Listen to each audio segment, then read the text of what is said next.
it's very hard to remember that the events of the past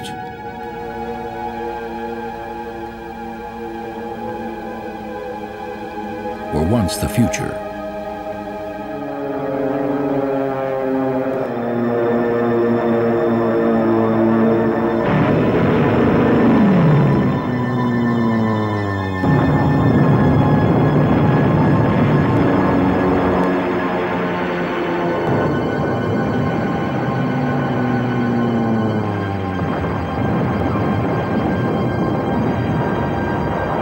Generations yet unborn will remember December 7th, 1941. A date which will live in infamy. It's been called a surprise attack, a sneak attack. Shock says it better. Numbing, paralyzing shock. America reeled in its unreadiness and lay open in naked shame. Pearl Harbor still haunts us. For Japan, it was a feat of unheard-of military daring and its greatest national blunder. For the U.S., it was the end of innocence. It turned America's notion of itself inside out. It is a story of superb long-range planning and unbelievable short-sightedness, of boundless courage and suicidal complacency, of pettiness and patriotism. This is that story.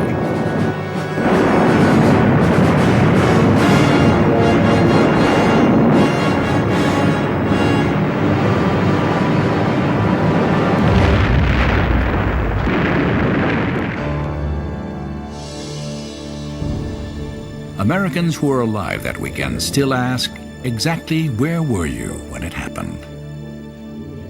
It was a moment they recall with crystalline clarity.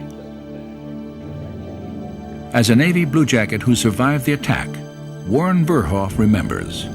We had a job. We were meeting a ship coming in to take a barge away from it, so we were all awake and down the channel there behind me. And this flight of planes came over that mountain range over there. On board the battleship USS Oklahoma, moored at berth F5 on Battleship Row, electrician's mate First Class Irving H. Thesman was pressing his pants when a voice blared through the squawk box, "Man your battle stations." All hands take your battle stations. Millions of Americans were listening to the CBS Sunday broadcast of the New York Philharmonic, Shostakovich's Symphony No. 1. We interrupt this program to bring you a special news bulletin. At Fort Sam Houston, Brigadier General Dwight Eisenhower, catching up on some much-needed sleep after field maneuvers, was awakened by an urgent telephone call. He rushed through the front door, dressing as he ran. Young John F. Kennedy, an ensign in the Naval Reserve, had watched the Washington Redskins beat the Philadelphia Eagles 20-14 at Griffith Stadium. Driving home, he heard the news on the car radio. He immediately reported for active duty. On board the USS San Francisco, a young sailor came topside and announced to an ensign, "I thought I'd come up and die with you." Pearl Harbor was an event that transformed America. It charted this nation's course and exposed the armed forces of the United States at their most vulnerable. That is why we remember and still probe for reasons. When Admiral Kimmel, who commanded the Pacific Fleet at the time of the attack, was asked, "Why were you so unprepared?" the Admiral replied bluntly, "Because I didn't think the Japs could pull it off." To most of us, the past is alien. America of the late 1930s and early 40s would seem like a foreign country to us today. The extent of racial and religious prejudice would appall us. contempt for Asians, demonized as the Yellow Peril, took second place only to Jim Crow.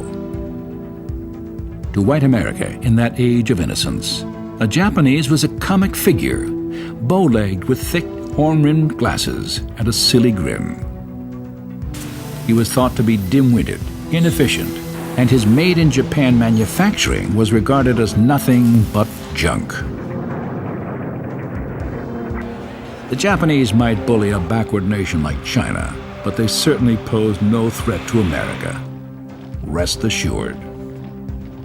These were the notions held by most white Americans of the day. Arrogant notions, self-deluding. The downplaying of the Japanese is one of the root reasons for the U.S. being caught off guard. The Japanese were drugged by their own brand of arrogant self-confidence. They believed themselves to be a chosen people.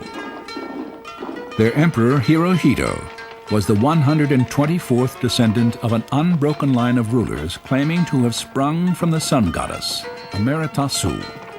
He was regarded with such awe that he was never mentioned by his given name. Rather, he was referred to as Tenno, meaning the Son of Heaven. It was an honor to die for him in battle. But ironically, Hirohito chose to call his reign Showa, meaning enlightened peace. A newcomer among the world powers and the only Asian member, Japan sought what it believed to be its divinely appointed place in the sun.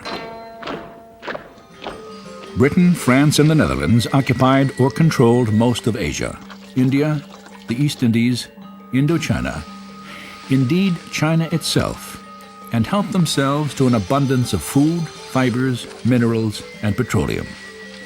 It was Japan's destiny to drive these European powers out of the Far East. Asians should rule Asians. The first foray in the early 30s was a takeover of Manchuria. Later, Japan launched an all-out attack on China.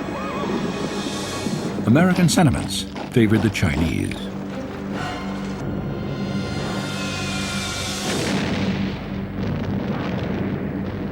The Japanese give names to human moods, from the most subtle to the most brutal.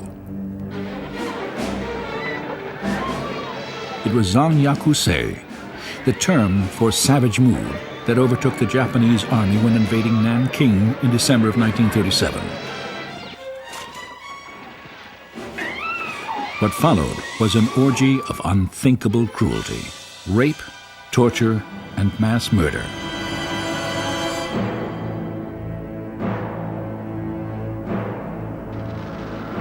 An incident near Nanking provided an early warning that should have put the United States on permanent alert. As the city fell to the Japanese, the USS Panay, a Navy gunboat on the Yangtze River, was packed with Western diplomats, business people, and refugees who were being evacuated. It was 1:30 in the afternoon. Though flying the U.S. flag, 2 Japanese warplanes dive-bombed the Panay and sank it. Then survivors being rowed to shore in a lifeboat were strafed by machine guns. American newsreelmen Norman Alley and Eric Mayo were on board the gunboat. They risked their lives to shoot this film. 3 Americans were killed, 2 sailors and a civilian. 11 sailors were seriously wounded. The astute U.S. ambassador in Tokyo, Joseph C. Grew, expected the United States to declare war. Remember the Panay would become a battle cry, like Remember the Maine in the Spanish-American War. But it was never heard. There was proof that the attack on the Panay was no accident. But Washington, awash in Tokyo's carefully worded excuses and apologies, so sorry, did nothing. Japan had tested the waters. America was no tiger, not at all.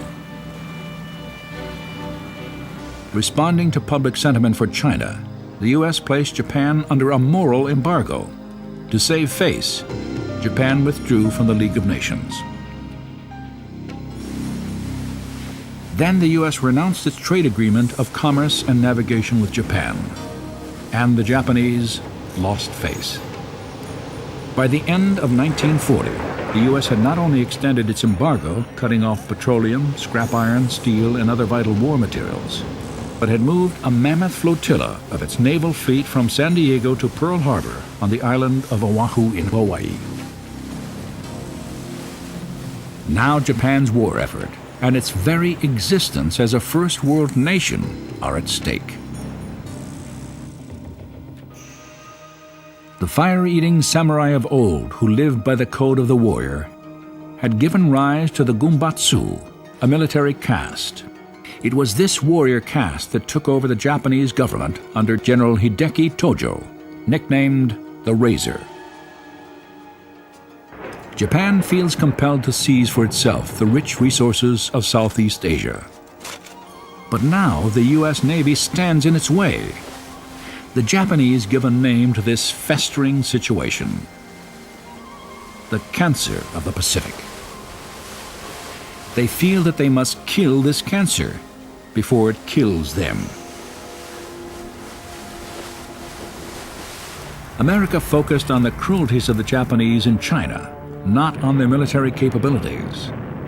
They were simply bullies, coolies with guns, beating up on the little guy. The two leaders were startlingly unalike. Hirohito rode on a strutting white steed. Roosevelt rode in a wheelchair. Hirohito's was so sacred a name it could not be uttered. Roosevelt was one of the most maligned of all American presidents, and no American boy alive wanted to die for his country. It was because of Nazi militarism in Europe, not Japan's in Asia, that Congress passed the Selective Training and Service Act in 1940. It was the first peacetime draft in U.S. history, and there were howls of protest. An indignant clergyman thundered from his pulpit that the draft would reduce American youth to syphilis and slavery. A senator called it a plot to deliver our boys to the British devils. Then General George C. Marshall, the quiet, rangy lifetime soldier who was Army Chief of Staff, publicly equated the United States Army with the Standing Army of Sweden, and it came out that Henry Ford had more men in his auto plants than the U.S. had under arms.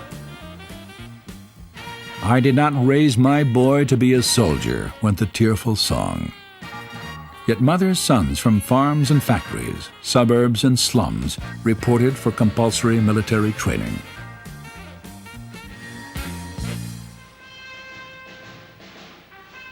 Who was this American boy who would one day be pitted against the do-or-die Japanese battle soldier, toughened by a decade of warfare? He was between 21 and 35. He had to be at least 5 feet tall and weigh 105 pounds or more. A draftee received a paycheck of $27 a month.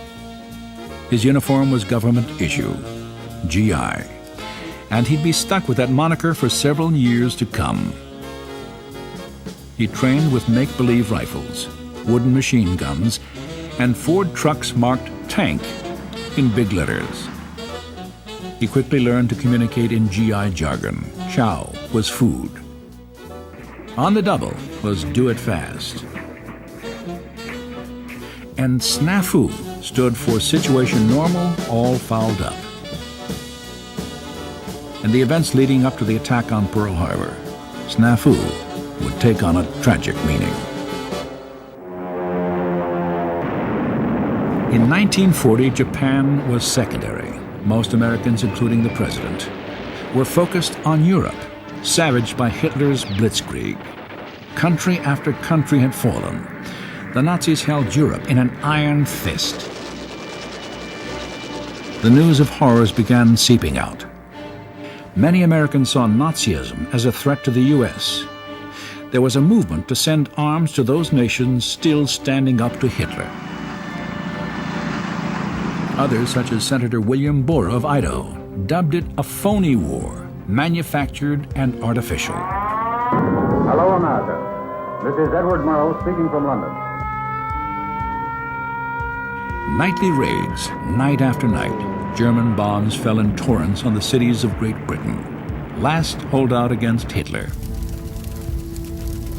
In one night, the Blitz caused 1,500 fires to break out in London alone. How much longer could the British resist?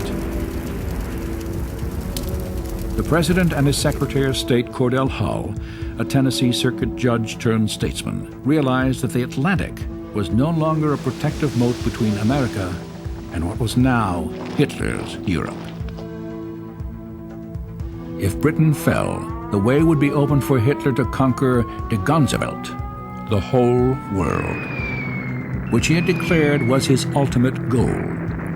Presumably, this included the United States. Never before, since Jamestown and Plymouth Rock, has our American civilization been in such danger as now. Declaring that we must be the great arsenal of democracy, the President provided a lifeline of supplies to those fighting Hitler. 50 aging destroyers in exchange for 99-year leases on British bases in the Western Hemisphere. In effect, this made the United States a non-belligerent ally. It also encouraged interventionists to collect donated goods for the bombed-out English. Bundles for Britain, which alarmed the isolationists. Many of us believe we're being eased into war. Isolationists were piqued over bundles for Britain, but they overlooked the Nazi sympathizers in America who, in responding to the Fuhrer's need for fats, were shipping cans of old lard and bacon drippings to Germany. The fat was used in the making of munitions. Roosevelt ran for an unprecedented third term in 1940. Later, it was discovered that through the German embassy in Washington, the Nazi government spent a lot of money to see Roosevelt defeated. It failed. And defend the Constitution of the United States. The President clarified his platform promise to keep America out of the war. Except in case of attack. Except in case of attack. This was the qualifier that could turn his pacifistic promise into a war crime. Until March of 1941, the President had paid lip service to neutrality. By then, Great Britain, holding on by its fingernails, had run out of money to pay for the food and arms that kept it going. The President's response was to ram the Lend-Lease bill through Congress. For Britain, all aid short of war. By enabling the British to fight off Hitler, the U.S. will be keeping the Nazi threat from its shores. But a sizable number of citizens, at least 1/3 of the U.S. population, didn't see it this way. Many joined an isolationist movement called the Committee to Defend America First. Most were sincerely patriotic. In today's terms, they were the Peace Party. They were fond of quoting George Washington's warning to avoid foreign entanglements. Lucky Lindy was their best-known spokesman, Charles A. Lindbergh, aviation hero of the late 20s. He could command a radio audience as large as the President's. No foreign power can invade us today, and no combination of foreign powers will ever be able to invade us. Theodore Roosevelt's daughter, Alice Roosevelt Longworth, was an isolationist. So was Henry Ford. And so was Joseph Kennedy Sr., ambassador to Great Britain and scion of the Kennedy family. I don't want to see this country go to war unless we're attacked. But we must get strong, and that quickly. Not all isolationists were America firsters. Some joined the German-American Bund, paraded in Nazi uniforms, and equated Hitler with George Washington and Abraham Lincoln. To many of his fellow citizens, Roosevelt was a warmonger. he had given them some justification, but we now know that as early as 1938, the German Luftwaffe called for planes capable of bombing New York, and that early in 1941, Hitler and Tojo made plans for a two-ocean attack on the United States. Wolf packs, German submarines and surface raiders, were sinking 1 out of every 3 cargo ships bound for Britain. The German Navy wanted to go full tilt after the Americans, but Hitler would not be baited. He sensed that Roosevelt was fishing for an incident to trigger a declaration of war by the Congress. The Führer wasn't biting. He had the Soviet Union to deal with first. Paradoxically, it seemed both inevitable and impossible that the U.S. should declare war. Then it happened. On Halloween of 1941, an incident that might have pushed America fully into the war. The USS Reuben James, a Navy destroyer escorting a convoy, was sunk by a German U-boat. 115 crewmen lost their lives. Outraged Americans seemed ready to take up arms. Folk singer Woody Guthrie lamented in song, "What were their names? Oh, what were their names? Did you have a friend on the good Reuben James?" Woody's fans, along with millions of other Americans, were moved to tears. The isolationists weren't. Remember the Reuben James never became a war cry that it might have been. And the president still couldn't get a declaration of war from Congress. Admiral Isoroku Yamamoto was only 5 feet 3, but he was a giant, a military genius, the Orient's Lord Nelson. It was he who masterminded the attack on Pearl Harbor. He was a complex man of many facets, many contradictions. Japan was his homeland. His devotion to his emperor was unwavering. He sincerely believed that it was Japan's destiny to rule Asia. Yet he wanted peace with the United States. He realized that in a long war between his country and the U.S., Japan would lose. Besides, he liked America. With his great zest for living, he had come to the United States, studied at Harvard, learned English fluently, traveled extensively, served his country as a naval attaché in Washington. He grew fond of the U.S. and its people. He had long distrusted Hitler, and Tokyo's joining the Berlin-Rome axis distressed him. But Hitler was winning a following among his countrymen. One high-ranking officer sported the Führer's style of mustache. Enthusiasm for the Axis ran high. The nation had set its course, and no matter what his misgivings, Yamamoto was a patriot. With the fall of France to Hitler, Japan occupied Indochina. Now Japan was ready to swoop into the Philippines, Malaya, and the Dutch East Indies. But first, to protect its eastern flank, Japan must deal the U.S. Pacific Fleet a knockout blow. So Admiral Yamamoto, Commander-in-Chief of Japan's combined fleet, painstakingly planned an attack on Pearl Harbor. It was brilliantly conceived and sealed in secrecy. An attack on a nation he respected and admired. Like most Japanese, Yamamoto was familiar with the martial arts. In the practice of judo, the little guy can defeat a much bigger and stronger opponent by catching him off balance. That was Yamamoto's strategy, to catch the Americans off balance. Above all, Yamamoto was an inveterate gambler. He'd play cards all night. He was known to make his officers learn poker as an exercise in bluff and surprise. His plan for Pearl Harbor would be the biggest gamble of his life. Born of the Earth's travail, a volcanic buildup over eons, the Hawaiian Islands may not be paradise, but they come the closest to it of anything on the planet. Throughout the 1930s, a trip to Hawaii was the vacation of a lifetime. There were hula girls and beach boys on the sands of Waikiki.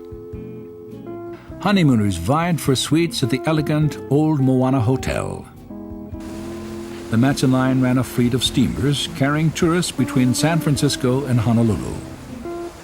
Before luxurious passenger ships steamed to these islands, overcrowded seagoing tubs dumped their human cargo here, base laborers for the sugarcane fields. Many were Japanese. In time, half of Hawaii's population was Japanese. When a worker saved enough of his meager pay, he sent to Japan for a mail-order bride. These Japanese formed their own ethnic communities. They kept up the Japanese language and traditions. By the 1930s, they were running almost half of the retail stores in the islands, and they were resented for their success. In the spring of 1940, a flotilla from the mainland made the crossing to these islands. This time, they weren't cruisers from the Matson Line. The Pacific Fleet of the United States Navy had arrived. The ships were in Hawaiian waters for maneuvers. Once the exercises were over, the fleet's commander, Admiral James O. Richardson, expected to bring his armada back home to waters in California. But the Navy Department, as directed by President Roosevelt, ordered the fleet to remain at Pearl Harbor as a deterrent to Japanese aggression in the Pacific. Admiral Richardson felt he had good reasons for returning the fleet to the West Coast. Basing the ships in Hawaii created logistical problems, and the new location was too vulnerable to attack. Richardson presented these reasons to the President face to face. Despite his arguments, Mr. Roosevelt was certain that the fleet's deployment to Hawaii had a restraining influence on the Japanese. Admiral Richardson contradicted Mr. Roosevelt. He had stated bluntly that senior naval officers did not trust the nation's civilian leadership should war break out in the Pacific. Roosevelt was shocked. Richardson had violated a hard and fast taboo. Officers in the armed forces do not interfere with national policy. Roosevelt fired him. His replacement took over on a sunny Saturday morning on the first day of February 1941. A vigorous taskmaster in his 50s named Husband Edward Kimmel. He was Kim to his friends, though while a midshipman, he was stuck with the nickname Hubby. Out of his graduating class from Annapolis, he ranked 13th out of 62. Kimmel was Navy to his bone marrow. He was a stickler for order, efficiency, even dress code. When crossed, he was capable of frightening fits of temper. Now he was the overseer of the greatest mass of warships in the world, the Pacific Fleet at Pearl Harbor. It was an aloha welcome. To his family, this trip was certainly a once-in-a-lifetime event. But Walter Short himself had told General Marshall that, for family reasons, he'd prefer an assignment on the mainland. Marshall told him that his assignment was an important one. You go to Hawaii. General Walter C. Short had been appointed commanding officer of the U.S. Army's Hawaiian Department. A native of Fillmore, Illinois, Short became an infantry officer and had served honorably in World War I. General Herron, who was retiring, presented his colors to the new commander.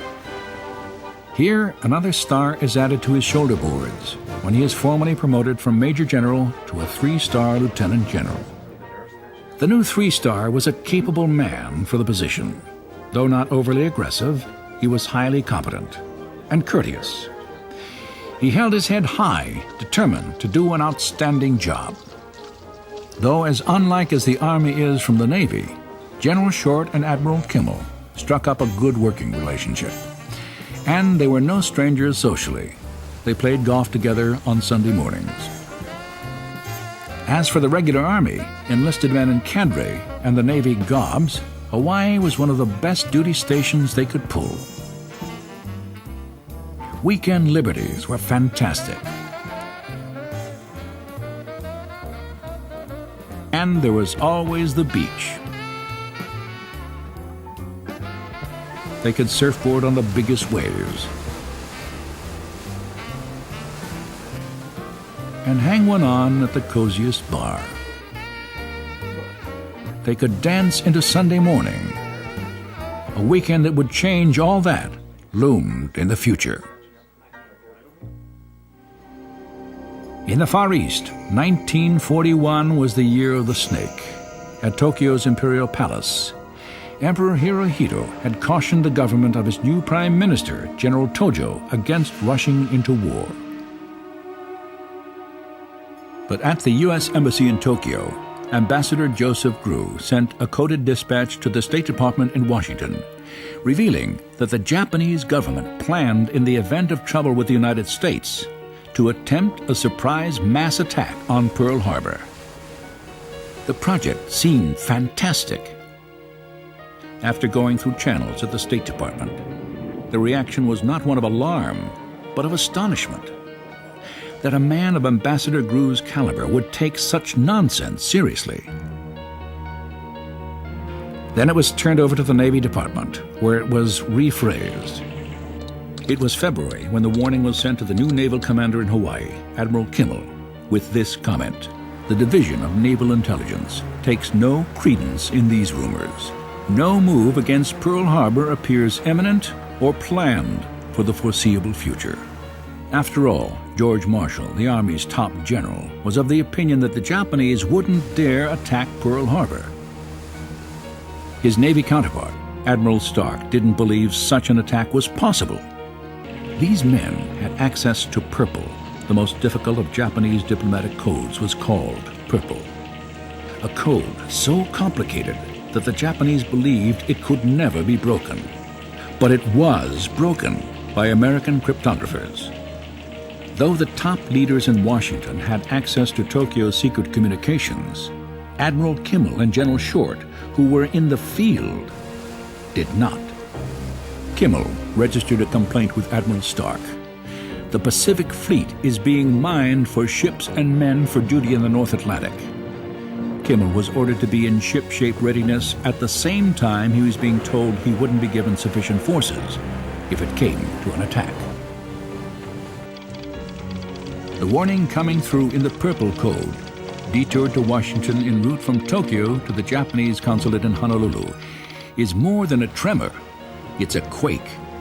It calls for a breakdown of Pearl Harbor into 5 areas, showing exact locations of warships. The decoded message goes through channels to the president, but isn't marked urgent or even important. Nor does Frank Knox, Secretary of the Navy, regard it as urgent. Through a bureaucratic snafu, Admiral Kimmel never receives this critical information. Neither does General Short, whose job is to protect the ships when they're in port.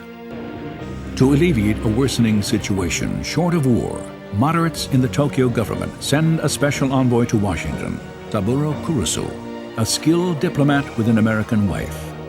Japan and the United States have a common responsibility to maintain and develop the peace of the Pacific. Kichisaburo Nomura was Japan's U.S. ambassador, a kindly 6-foot teddy bear of a man who loved both a good joke and good whiskey. The Japanese met with pious but crusty Cordell Hull for hours of peace talks. They saw eye to eye on nothing.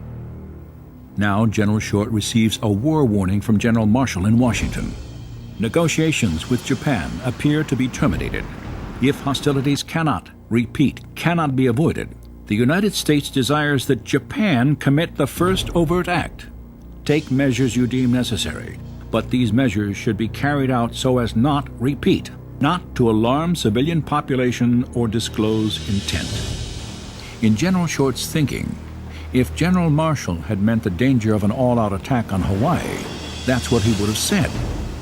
Short regards the message as a warning against sabotage. Of the 160,000 Japanese in Hawaii, 37,500 were born in Japan itself. Short feared the deadly mischief they might be capable of out of loyalty to their emperor. So he kept his stores of ammunition locked up in the magazines, where they could be guarded. None was issued to the troops. And for closer watch, he ordered his fighter planes parked wingtip to wingtip on the airfields. General Short was so fixated on sabotage that he overlooked his prime duty, the protection of the fleet. The FBI picks up a vital piece of information through a phone tap. In Honolulu, the Japanese consul general is burning his code books. Admiral Kimmel is informed, but the Navy neglects to pass this intelligence on to General Short. On Thursday, Congress adjourns for a long weekend. There are only 17 more shopping days to Christmas. Peace negotiations are faltering. Japan needs oil. The U.S. will consider lifting the embargo on the condition that Japan halt its takeover of China and evacuate French Indochina. With little hope for peace, the terms are passed on to Tokyo. To avoid war, Kurusu urges President Roosevelt to send a last-minute appeal to the emperor. Tokyo begins transmitting the first of a 14-part coded message to its embassy in Washington. By late afternoon, American codebreakers have decoded most of the message. But Saturday night is upon them, so they quit working and begin socializing.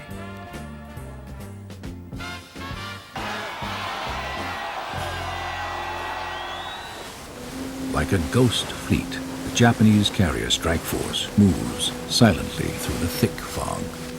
Fuses have been removed from radio equipment. Transmission keys sealed. Strict radio silence is maintained.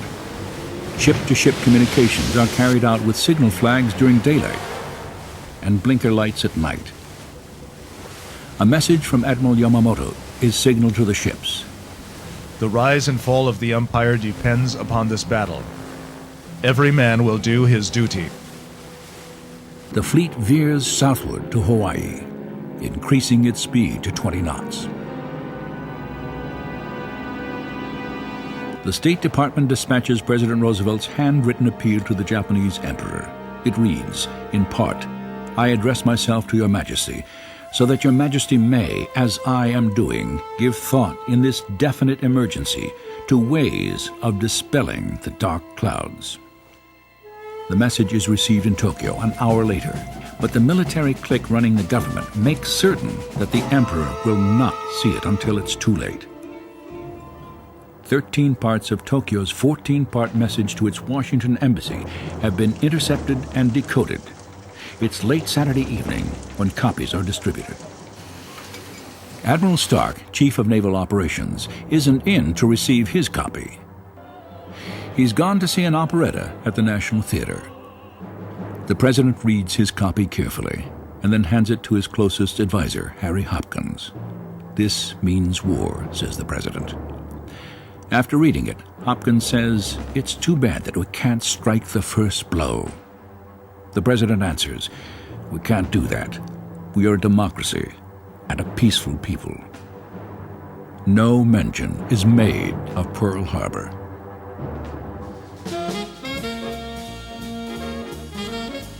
The Army has arranged for Hawaiian radio station KGMB to play music all night, so that a dozen B-17 bombers flying from San Francisco can home in on the signal. The planes are due to arrive Sunday morning. General Marshall, Army Chief of Staff, can't be reached for the moment. He's out on his Sunday morning ride when the codebreakers intercept the 14th and final part of Tokyo's message to its ambassador. The message ends ominously, stating, "It is impossible to reach an agreement through negotiations." But the 14th part does get to the President, the Secretary of State, and to the Chief of Naval Operations, Admiral Stark. The codebreakers intercept another message from Tokyo. Urgent, very important. Its ambassadors are ordered to submit the 14-part message to Secretary Hull at precisely 1 p.m. your time. At sea, aircraft designated for the first wave are ready for takeoff.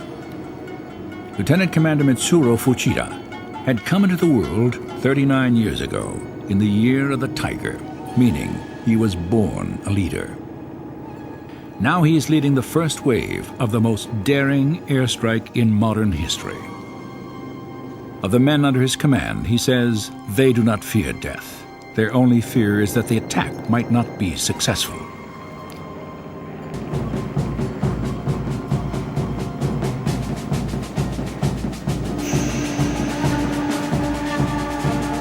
In minutes, 183 planes are airborne. They follow radio station KGBM's pop music signal that is guiding B-17s in their flight from San Francisco. Reaching his office, General Marshall is jarred by Tokyo's urgent message. What is the significance of the 1 p.m. deadline? If it portends hostile action, where will the Japanese strike? Marshall writes out a warning. First priority, top secret, and orders it sent to the Philippines, the West Coast, Panama, and Hawaii. Atmospheric conditions are bad. Radio transmissions yield nothing but static. So the warning is sent via Western Union. A U.S. Navy supply ship radios the destroyer USS Ward that a strange-looking conning tower has been sighted. The Ward's skipper goes after it and determines that it's a sub that has no business in these waters. His gun crew fires. The two-man midget submarine rolls over and, finished off by depth charges, sinks. The first shots of the war in the Pacific have been fired. Immediately, the sinking is reported to Pearl Harbor. It takes 18 minutes before the message is delivered to Admiral Kimmel. The 1 o'clock deadline is overtaking the hunt and peck typists at the Japanese embassy. In retyping a clean copy of Tokyo's 14-part message for presentation to Secretary Hull, they are embarrassingly slow. The two Army privates running the Opana radar station are suddenly startled by blips on the screen. 50 planes headed for Oahu. Immediately, they report the sightings to the Army Operations Center. They're dismissed as U.S. planes coming from the mainland.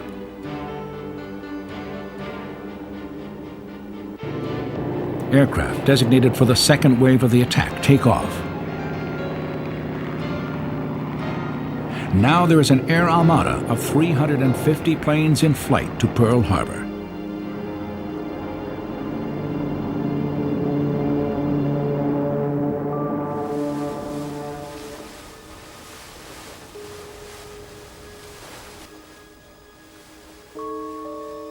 For many people in Hawaii, military and civilian alike, it's a sleep-in Sunday morning.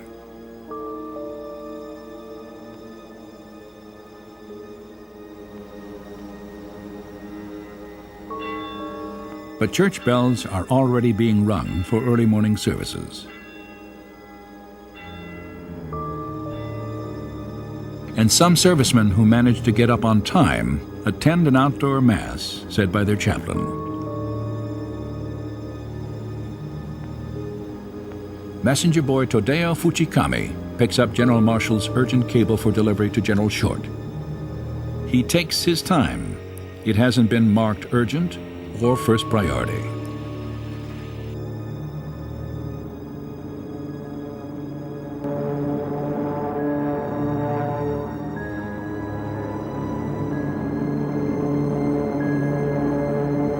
Commander Fuchida's first wave armada is on course. Below, in the clear, sunlit air, lay Battleship Row. In a clarion voice, Fuchida sings out the words, Tora, Tora, Tora. Tiger, tiger, tiger.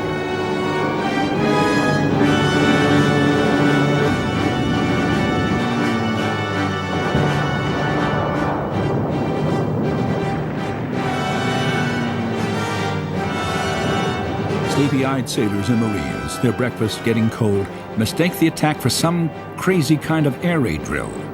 They think the planes are American. One of the men shouts, "This is the best damn drill the Air Force ever put on." When they catch sight of the rising suns on the wings, they begin feverishly defending themselves.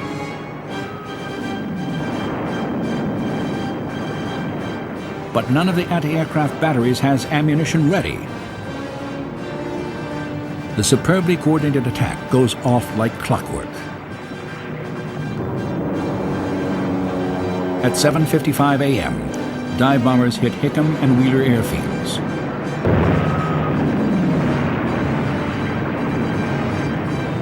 Two minutes later, torpedo planes start their run on Battleship Row.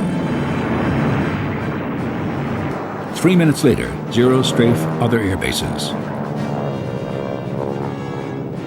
At 8:05, high-level bombers target the battleships.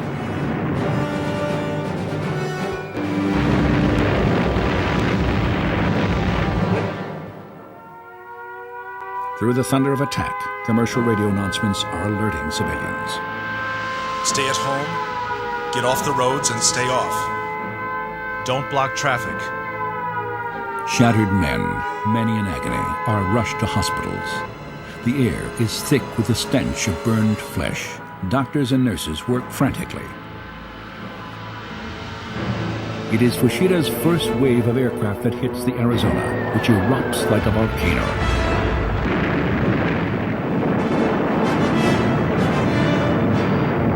Flames burst 500 feet into the air. General Short sets aside Sunday mornings for golf. When an aide breathlessly informs him that Pearl Harbor is being bombed, the general snaps, "That is ridiculous."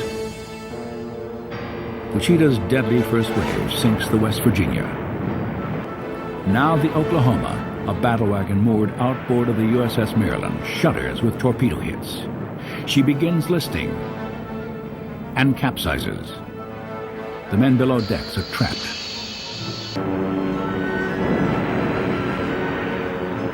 More torpedoes rip into the battleships California and Nevada.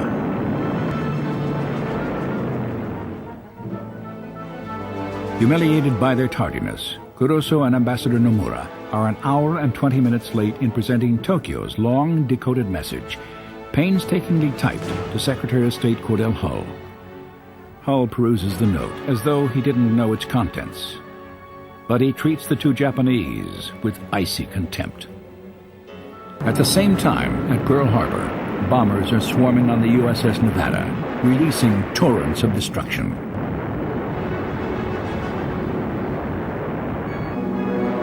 On the other side of Ford Island, high-level bombers are dropping bombs from 10,000 feet. A stray Japanese bullet breaks through a window and grazes Admiral Kimmel's chest. He's unhurt, but the Admiral says, "It would have been merciful had it killed me." Now the second wave, made up of bombers and fighters, arrives to attack. But this time, anti-aircraft batteries are well manned and fully loaded. Dive bombers rain down on the Pennsylvania, which is in dry dock. The Tennessee takes 2 hits.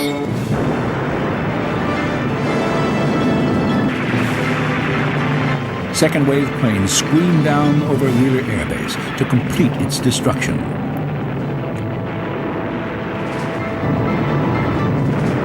But the vital element of surprise is lacking, and Americans are fighting back.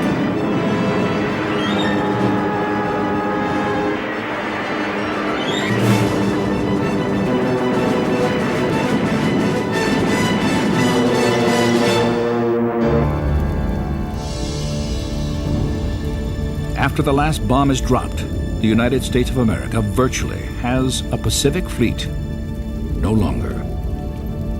8 battleships, 3 cruisers, 3 destroyers, and 4 auxiliary ships are sunk or damaged. Some 350 planes are damaged or destroyed. In just 110 minutes, Japan kills more than 3,000 Americans. The Japanese lost 29 planes and fewer than 200 men. By mid-afternoon, the Western Union messenger delivers General Marshall's urgent top-secret warning. The Army and Navy spends the rest of Sunday putting out fires. The Arizona alone will burn for 3 days.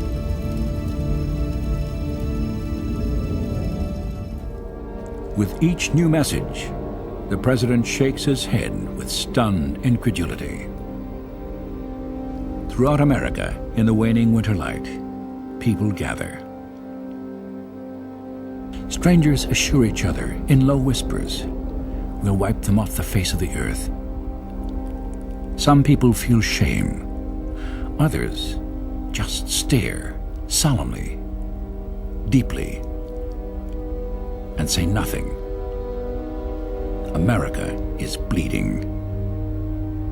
I ask that the Congress declare a state of war has existed between the United States and the Japanese Empire. The resolution passes with only one dissenting vote. Isolationism is deflated. Though a military disaster, Pearl Harbor proves to be a political godsend. Hawaii is gripped by invasion jitters. Miles of air raid trenches are dug. Gas masks are issued. Blood is donated. Officers' wives, used to idling away their days on the beach or at bridge, put in long hours as hospital volunteers. Significantly, there are no serious problems with local Japanese, neither first nor second generation. Yet hatred of the Japanese because of their race persists. It was hard for white Americans to accept the fact that Asians could successfully conceive and execute such an attack. While America stewed in shame, the rising sun rose higher over the Pacific. Yamamoto's plan to knock out the U.S. fleet until Japan gets a foothold in Southeast Asia unrolls without a hitch. This is adding salt to America's wounds. Tojo is out-blitzing Hitler.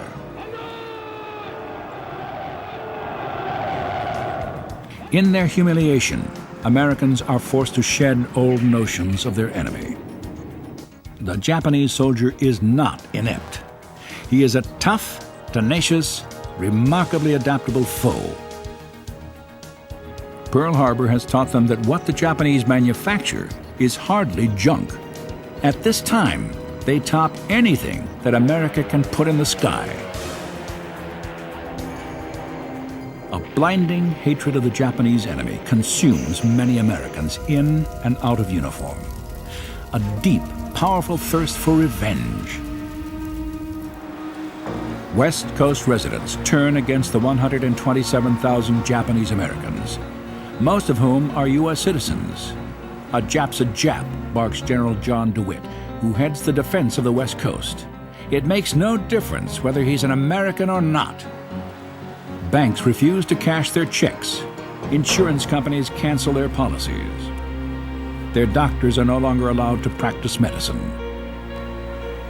Grocers refuse to sell them food, even milk for their babies. DeWitt rounds them up. Innocent and bewildered, they're given as little as 48 hours to sell their homes and farms and businesses. A nickel on the dollar. Tagged like luggage, they're carted off to makeshift assembly centers and then shipped inland to camps. The guards call them Buddha heads. But Japanese Americans are not the only ones to suffer from the shockwaves of hysteria unleashed by the attack.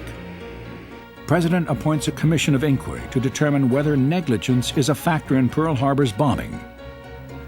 Of all the men who unknowingly played a role in the raid's success, Admiral Kimmel and General Short, who've been relieved of their commands, are singled out to shoulder the blame, at least for the outraged public. The commission charges them with dereliction of duty. To the perceptive, the word scapegoat comes to mind. General Short's health soon begins to decline. Admiral Kimmel endures threats, insults, and anonymous notes slipped under the door of his hotel. A letter arrives urging him to do the honorable thing and commit suicide to atone for the deaths he caused at Pearl Harbor. Out of this travail of humiliation, hysteria, and injustice, a new America sees the light of day. Never before and never since has the nation known such unity. No one questions why America has gone to war. The cause is just. Its burgeoning war industries exceed the wildest expectation in their output. Its wartime armed forces, draftees and raw recruits for the most part, stand up heroically to the goose-steppers and emperor worshippers of the military dictatorships. Militarily, even Pearl Harbor isn't quite the disaster that the folks back home believe it to be. Admiral Chester Nimitz, who takes over command of the Pacific Fleet in December 1941, believes it was, as he put it, God's divine will that the Japanese caught the fleet in its harbor. Had it been at sea without air cover, the losses would have been much worse, and our ships would have been sunk in deep water, making their salvage impossible. Yes, salvage is possible. The Japanese attackers ignored the naval repair facilities and storage tanks with 4.5 million barrels of oil. Pearl Harbor can still repair and fuel the Pacific Fleet. Thanks to the maligned Admiral Kimmel, no aircraft carrier is lost because they were away during the attack. Kimmel had sent the Lexington to Midway and the Enterprise to Wake Island. The Saratoga had departed for the West Coast.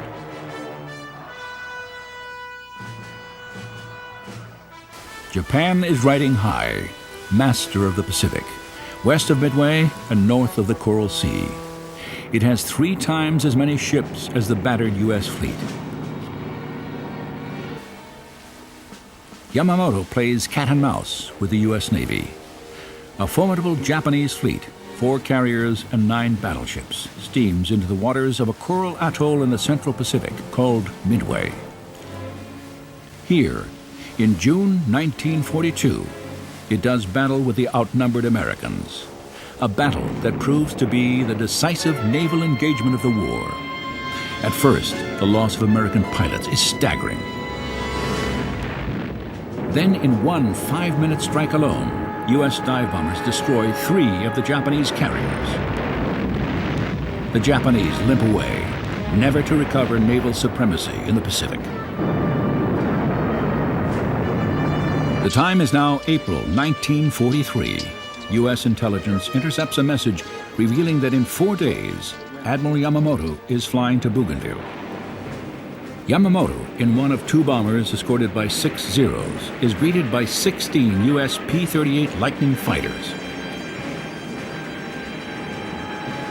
The Admiral's plane is shot down. Yamamoto is dead.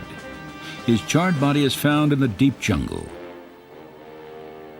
Feared and respected by Americans, he was the man who wanted to avoid, at all costs, a war with the United States. The war comes full circle.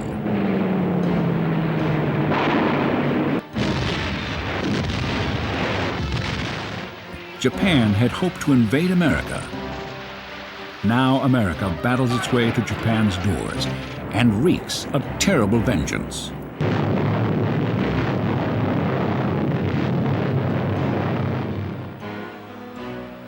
The Pearl Harbor attack, Japan's greatest single military feat, becomes its most tragic blunder. Shortly after the war, the U.S. Congress decides to hold its own investigation of the Pearl Harbor attack. Though Admiral Kimmel and General Short are not found blameless, they are declared guilty only of errors of judgment and not dereliction of duty. After 3 generations, the conspiracy theory keeps re-emerging in myriad forms. Revisionists who adhered to it contend that the president wanted to get us into the war so badly that he had forehand knowledge of the attack on Pearl Harbor and permitted it to happen. There is a rumor circulating that a clandestine meeting was held in the White House at midnight between the 6th and 7th of December 1941. Present were the Secretary of War, the Secretary of State, Army and Navy top brass, and of course, the President. There are those who claim that General Marshall, known for his prodigious memory, was asked about the meeting and replied that he couldn't remember. No one has been able to prove that such a meeting ever took place. References are made to a phone call made to the president in late November of 41 by Winston Churchill. The revisionists will have to wait until 2017 to learn what was said, because the British are keeping it top secret until then. It was a time of crisis. Most historians admit that the president, in the 16 hours before the attack, failed to confer with his military staff and set a course of action, but they don't subscribe to the conspiracy theory.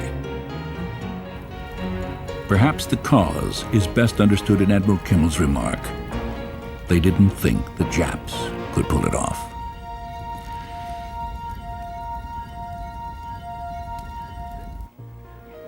Today at Pearl Harbor, there is a memorial park,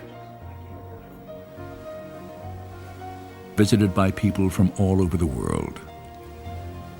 A fifth of the visitors are Japanese.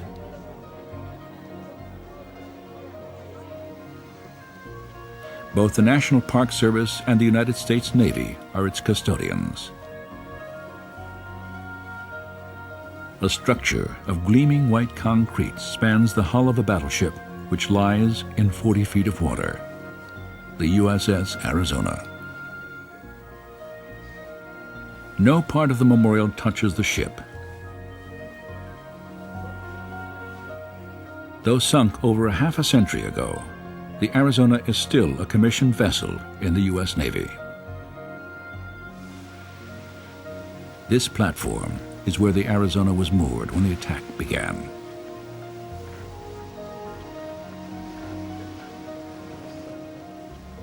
From the Memorial Bridge, a visitor can view the remains of this graveyard ship, final resting place for most of the 1,177 men who died on board.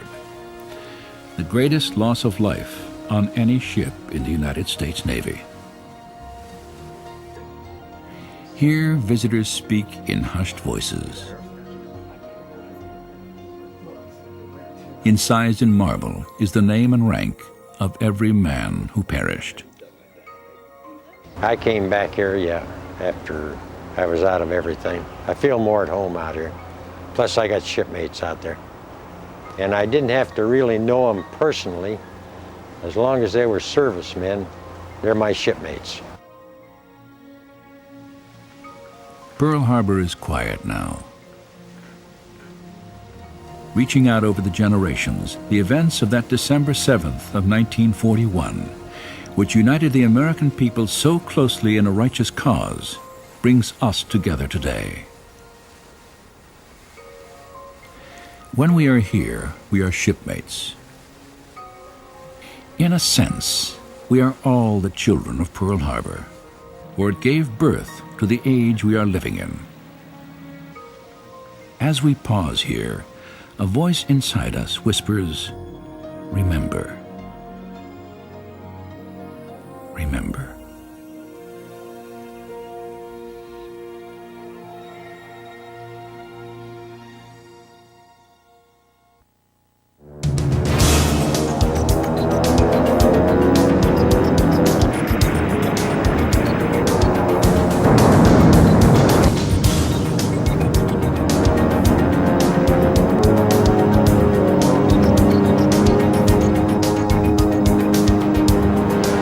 John Ford produced this 18-minute documentary about the Battle of Midway, when American naval forces dealt a mortal blow to the Japanese Imperial Navy.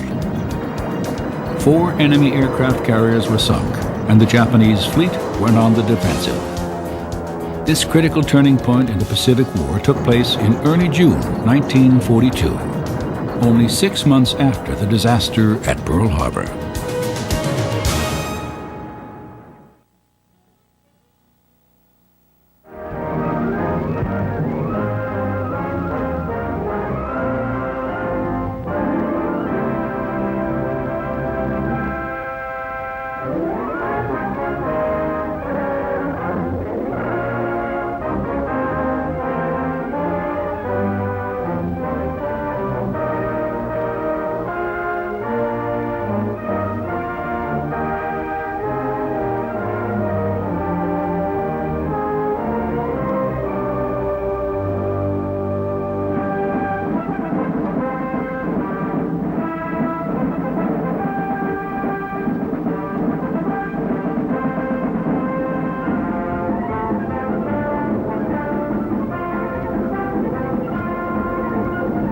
Navy patrol planes.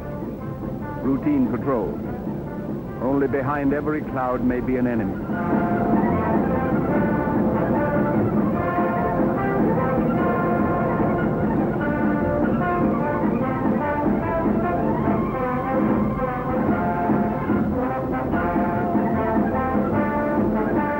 Midway Island. Not much land, right enough. But it's our outpost. Your front yard.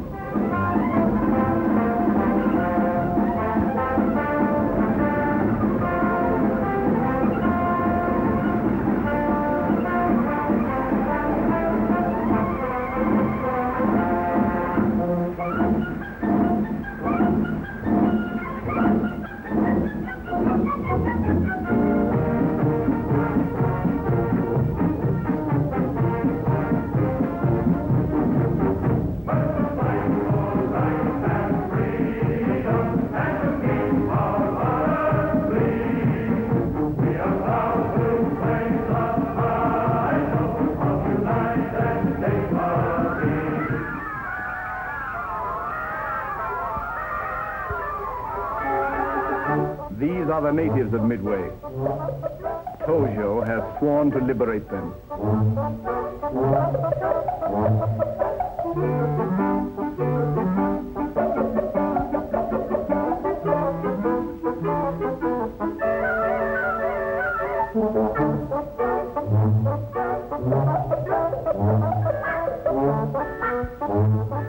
The birds seem nervous. There's something in the air. Something behind that sunset.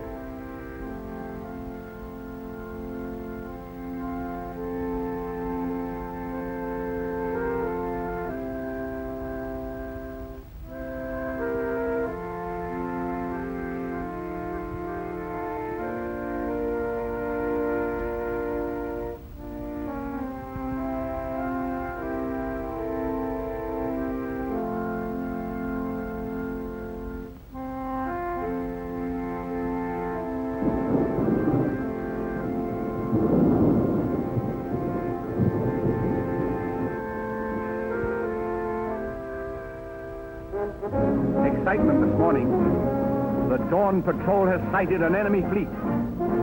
During the night, flying fortresses had landed at Midway.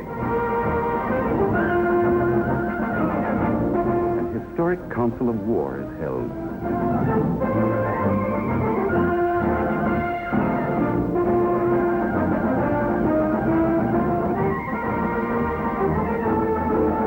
That fellow's walk looks familiar. My neighbor's boy used to amble along just like that. Say, is that one of them flying fortresses? Yes, ma'am, it is.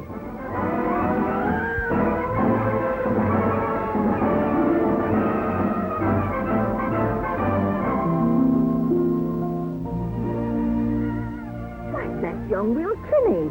He's from my hometown, Springfield, Ohio. He's not going to fly that great big bomber. Yes, ma'am, that's his job. He's a skipper. Will's dad is an engineer. 38 years on the old Ironton Railroad. And his mother, well, she's just like the rest of us mothers in Springfield or any other American town.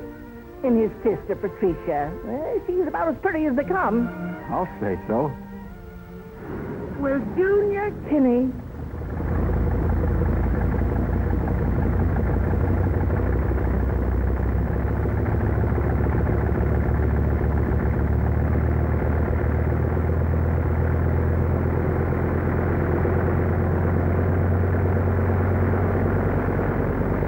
Good luck. God bless you, son.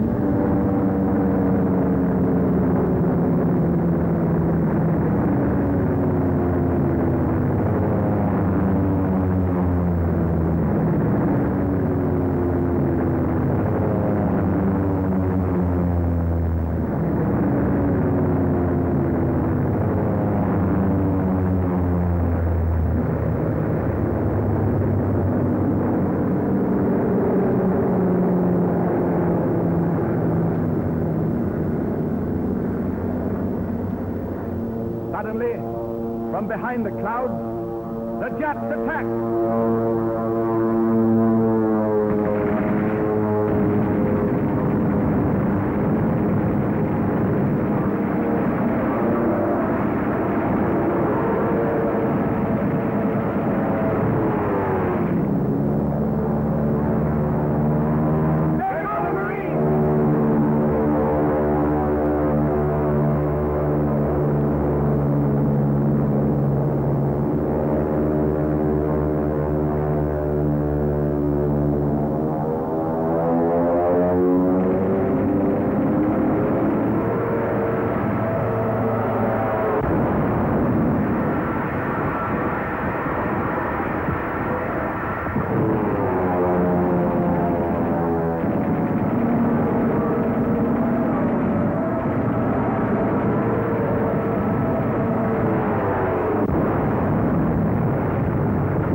This really happened.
The Jap fleet.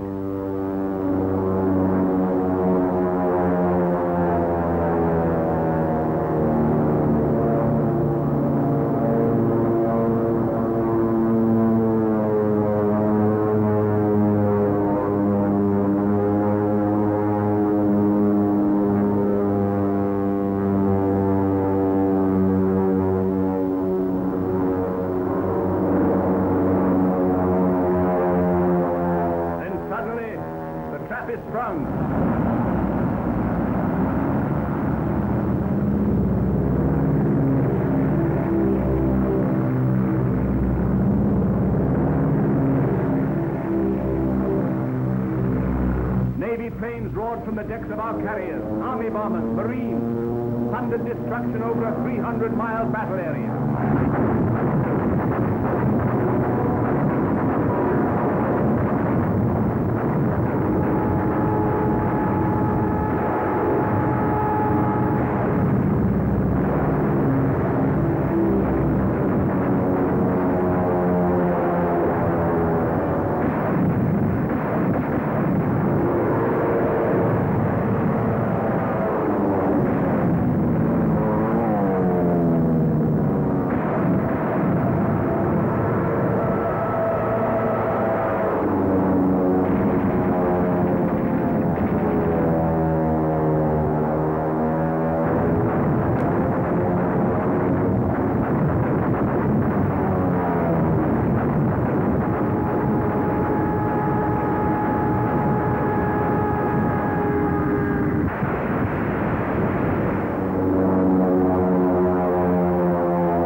Men and women of America, here come your neighbor's sons, home from the day's work.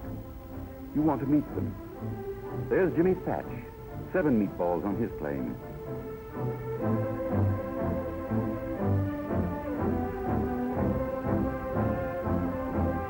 How many more today, Skipper?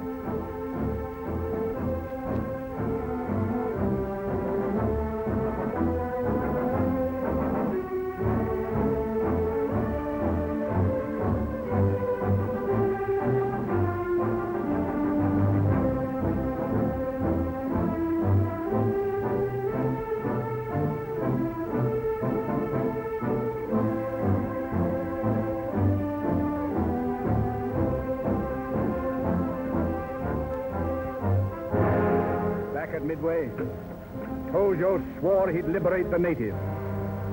They seem just as free as they ever were.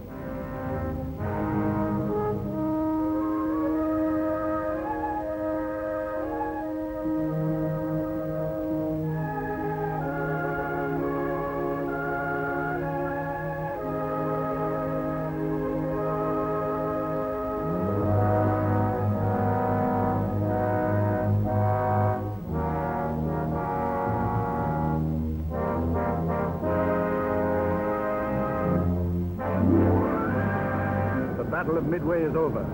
Our front yard is safe. But a big job is still to be done. Day after day, our patrol planes search for survivors. Every tiny coral reef, every distant mile of sea.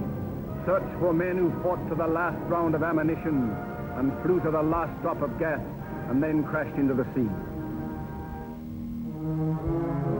8 days, 9 days, 10 days without food or water.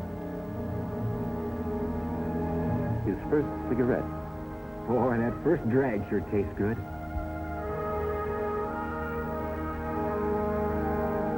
$11 days. Well done, Matthew Hughes.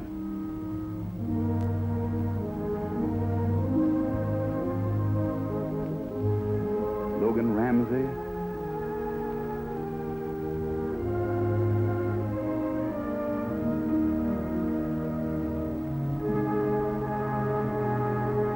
Frank Fessler. That's 13 for Frank.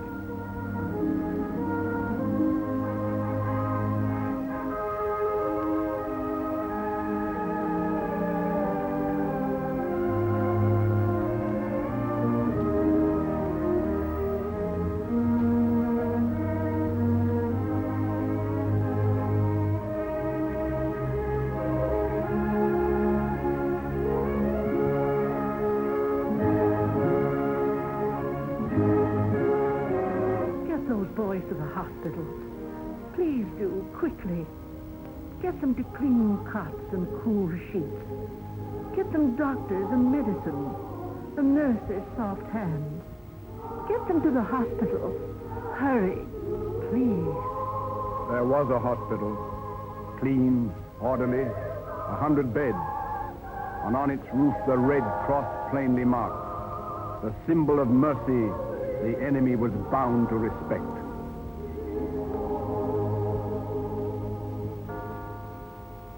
The next morning, divine services were held beside a bomb crater that had once been a chapel. At eventide, we buried our heroic dead. The last salute from their comrades and their officers.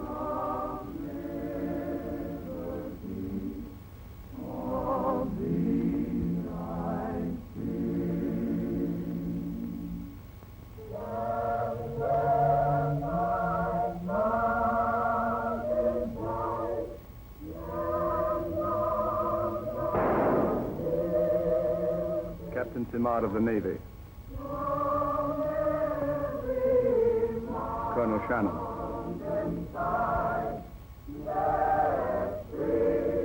Major Roosevelt.